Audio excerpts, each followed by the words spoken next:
इसी प्रकार आत्मा की शक्ति भी ऐसी रहती है, वह उस शक्ति के बल के माध्यम से मृत्यु को आह्वान करता, जैसे अत्र अत्र तिष्ठ तिष्ठ अत्र मम सन्निहितो भव षट। हे मृत्युराज, आजा। आज तक हमने आपका स्वागत नहीं किया, आजा। भागते लोग मृत्यु से डर के भागते, जिस दिशा में आप भागते हैं आपके सामने आकर खड़ा होगा, भाग जा, घूम जाओ, पुनः इस ओर भाग जाओ। दुनिया में कहीं भी भाग जाओ, जल में जाओ, थल में जाओ, अग्नि में जाओ, कहीं भी जाओ, पाताल में जाओ, कहीं भी जाओ, सामने आकर के वह कहेगा भैया चलो, वारंट आए। तो वेलकम और वेल गो। हमारे ऊपर विश्वास रखो, आपके आने की क्या आवश्यकता, मैं हाजिर होऊंगा। नहीं समझे? जहां पर जाना है वहां पर मैं हाजिर होऊंगा, एक समय भी फालतू नहीं करूंगा, ये विश्वास है। इधर क्यों आते हो आप? महाराज मुक्ति को तो चाह करते हैं, कौन कहता है? मुक्ति यदि चाहती है आ जाए यहाँ पर। हाँ, हम नहीं जाएंगे मुक्ति।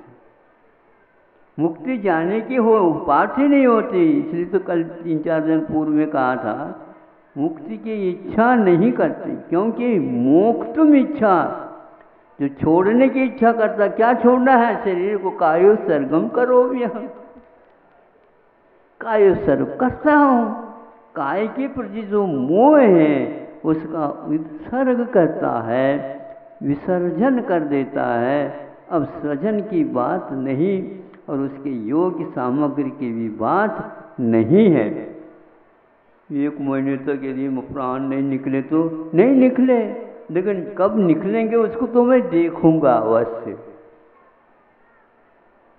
ये साहस करता है, इसको हम आत्महत्या नहीं कह सकते। यह है एक प्रकार से इच्छा का निरोध, अथवा यूं कहो तब को जो अंगीकार किया है उसका निर्दोष रूप से पालन करना होता है। इसलिए आप लोगों की परीक्षा तो हो रही होगी, या महाराज पंखे और कूलर भी फेल हो रहे होंगे। फेल होने का मतलब वो भी उन कूलर में से, पंखे में से लू आ जाती है, क्योंकि सारे वातावरण में से ऑक्सीजन प्राणवायु का पूर्णतः अभाव हो जाता है, तो लू मात्र रह जाती है। अब कूलर भी जो है कूलते रहते हैं।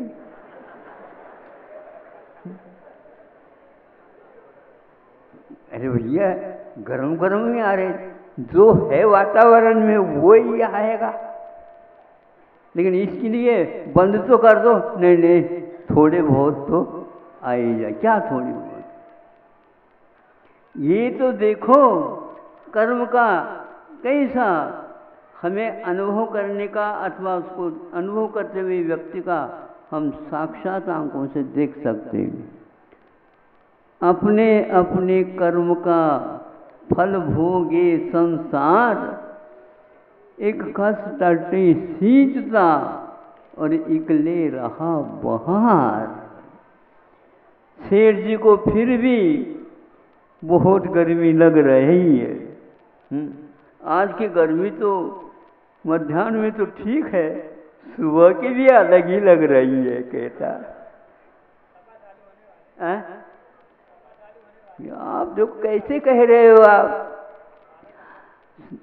मुनि महाराजों को तो तपा 9 तपा नहीं होते, 12 तपा होते हैं।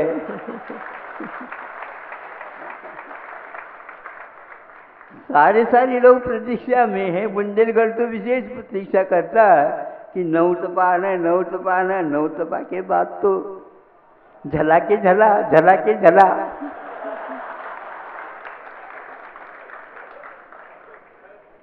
तो इसके उपरांत संलेखना के बाद झला के झला, झला के झला, झला के झला होगा। अनंत काल के लिए वह तपन समाप्त हो जाता है।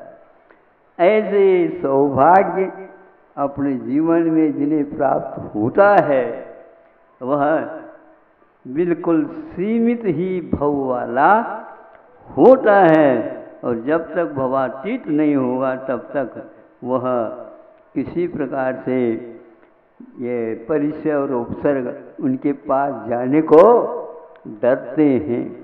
ये वह खिलाड़ी है कि उसको बुलाता है, आइए आइए। पहलवान जैसे अपने जोड़ी के पहलवान को आइए आइए, और वह कुमकुम और हल्दी हाथ में लेकर, अखाड़े का तो मिट्टी का नाम है कुमकुम, जान रखो। कुमकुम जान नहीं? कुमकुम है ना, लाल लाल होता है, सिंदूर जैसा होता है, वो हाथ में दूसरे के हाथ में दे देता। उसी प्रकार दूसरे भव अथवा मृत्यु का वह स्वागत करता है। आज तक तो मैंने पीठ दिखाया था तुमको, ध्यान रखना, तुम्हें भागना पड़ेगा। मेरा यह आपके लिए निमंत्रण है, आइए। हम रात में आएंगे। रात में आओ, डरते क्यों? हम जागते रहेंगे। अब एक बार देखना है तुम पहलवान कैसे हैं, पछाड़ देंगे एक बार, और एक ही बार पछाड़ता। जो बार बार पछाड़ते हैं वो कमज़ोर को कुश्ती खेलने वाले होते हैं पहलवान। एक ही बार में सबको पछाड़ दे, कोई रहे ही नहीं संसार में पछाड़ने के लिए, उसको कुश्ती का खेल बोलते हैं। दुबले पतले रहते हैं, उपवास के बाद खेलते हैं, तुम तो खा पी करके खेलते। ये तो उपवास के साथ कितने एक मास तक उपवास करेंगे और मृत्यु को पछाड़ करके हम चले जाएंगे। कितना धैर्य है। ये भेद विज्ञान शरीर से आत्म तत्व को पृथक जानने वाला, अनुभव करने वाला साधक की कथा है। इतना ही पर्याप्त है, क्योंकि आपका साहस बढ़ जाए, क्योंकि अब यहाँ पर भी काफ़ी तो बढ़ रही है, बताते हैं तपन। 24 में आ जाओ तो ठीक रहेगा। अहिंसा परो धर्म। आचार्य गुरुवर से कुंद कुंद भगवान की, आचार्य गुरुवर श्री ज्ञान सागर मुनि महाराज की,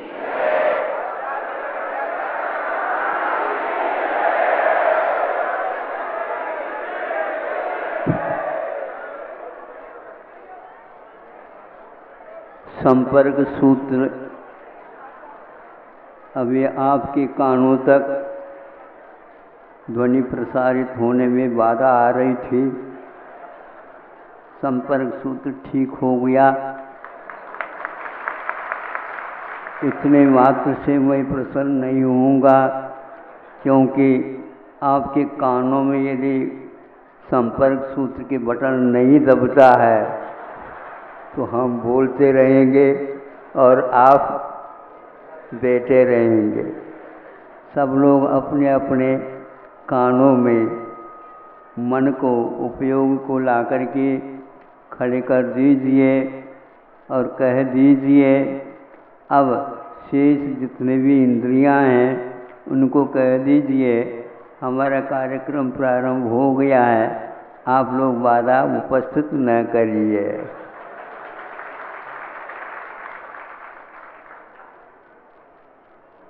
बड़ा वैचित्र है, संसार का स्वरूप भी ऐसा ही है।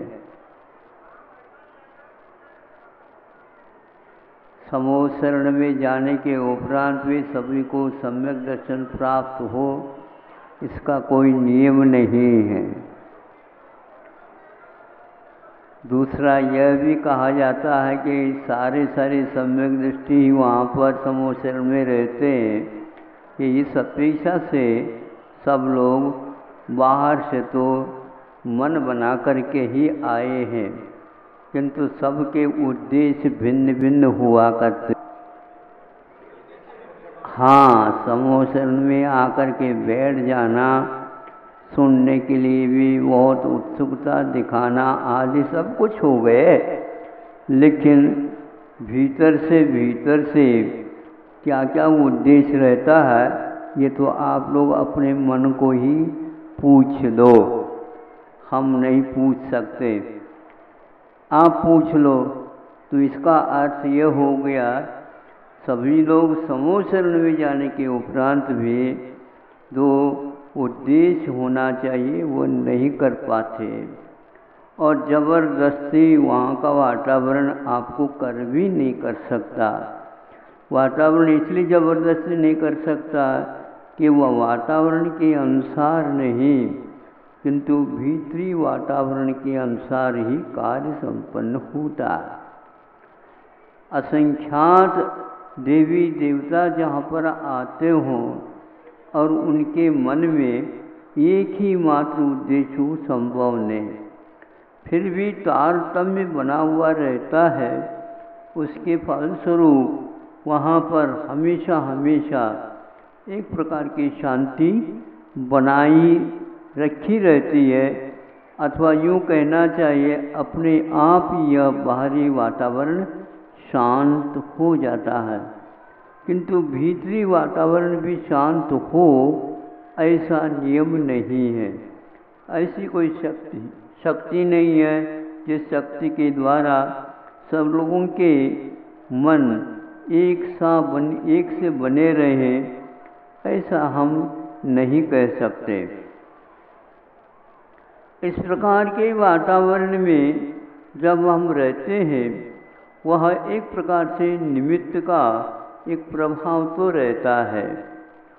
कई लोग यह नहीं समझ पाते हैं निमित्त के द्वारा काम होता है या निमित्त के संपर्क से होता है।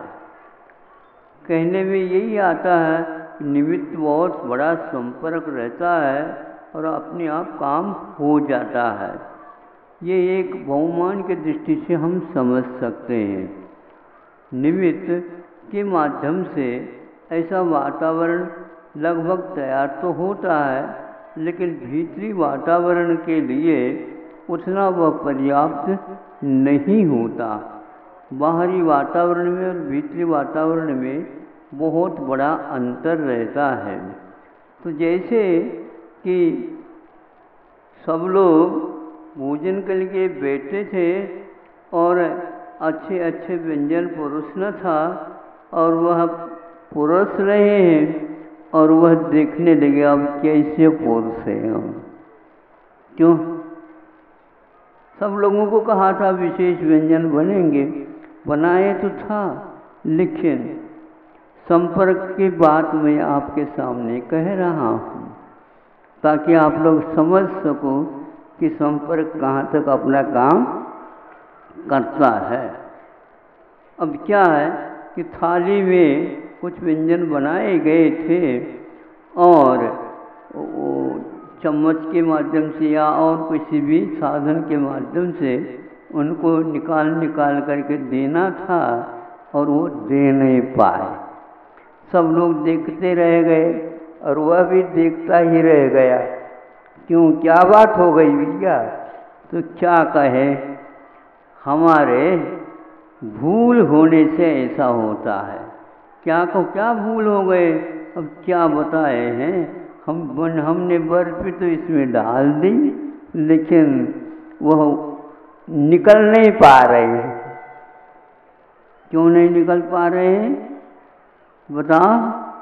अरे ऐसा है कि थाली में बर्फी डालने से पूर्व में थोड़े से घी का लेप लगा दे तो वह निकल जाए। समझ में आ गए आप लोगों को? हो, इसलिए हम कहना ये चाहते हैं सब कुछ कार्य होता है, लेकिन निमित्त में कुछ ऐसी गड़बड़ी भी हो जाती है, ऐन मौके पर सभी लोग बराती लोग देखते रह गए। उसमें कमी क्या है?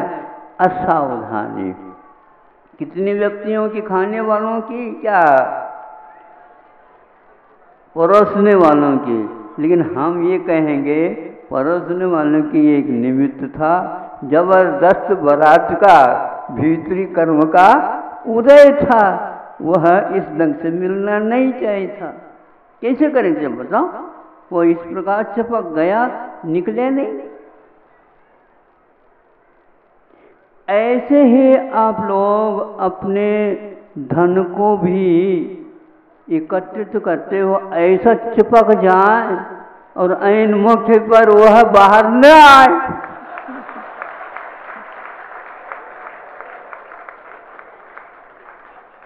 क्यों, गड़बड़ी तो नहीं हुई?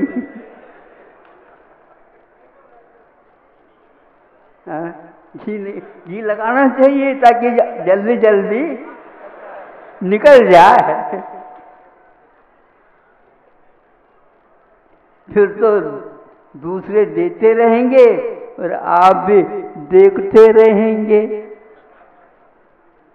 बहुत कठिन है, भिन्न भिन्न कर्म होते हैं और सभी एक व्यक्ति चाहता है देना, लेकिन घर के सारे सदस्य साथ दे, ये कोई नियम नहीं।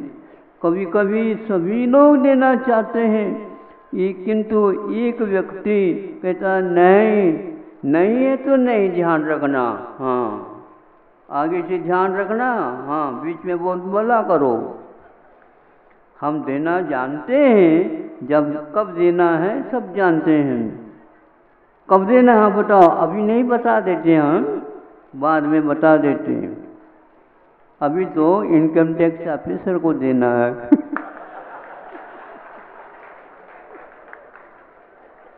देना तो है, लेकिन अभी दूसरे को देना है, अभी ये नहीं दे सकते। ये सब क्या है बताओ? सब कुछ अपने व्यक्ति होकर के भी तैयार इसलिए नहीं होते, हमने पूरे जीवन में धर्म ध्यान के लिए अच्छा वातावरण नहीं बनाया, फलस्वरूप ऐसा होता है। पुराण ग्रंथों को पढ़ने से ऐसा लगता है विषय और कषायों के लिए बहाया जाता है, किंतु दान सत्य कार्य करने के लिए मानसिकता बन नहीं पाती, बनती है तो पुनः बिगड़ जाती है। निश्चित कर लेते हैं देना है तो ऐसा कर लो 2 साल के बाद देंगे, और 2 साल